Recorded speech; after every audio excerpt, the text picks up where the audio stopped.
Why your cravings feel so out of control at night, part 4. This is probably one of the most controversial recommendations that I'll give, but we'll break down exactly what it is and why I'm recommending it. If you've been on the internet for any amount of time, you'll see many posts saying, don't drink caffeine on an empty stomach because that's going to spike your cortisol. And then there's always backlash. So what does the research say? There is actually zero research on this topic in general, but here I'm evidence-based, I'm not evidence-bound. And we can use what we know about ingesting things on an empty stomach and what we know about physiology to make an informed decision. When you have anything on an empty stomach, you're going to absorb it much more rapidly. One of the clearest examples of this is if you've ever had a glass of wine on an empty stomach, you know it goes straight to your head. You absorb that alcohol very quickly.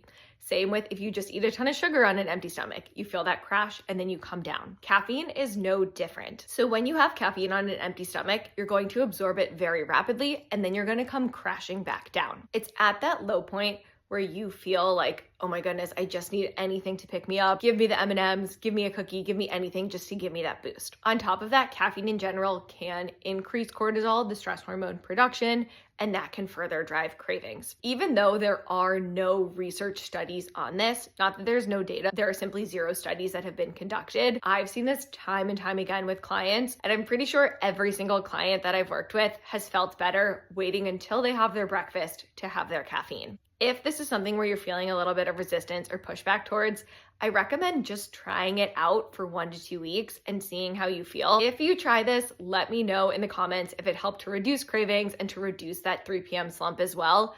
I find this tip very, very effective.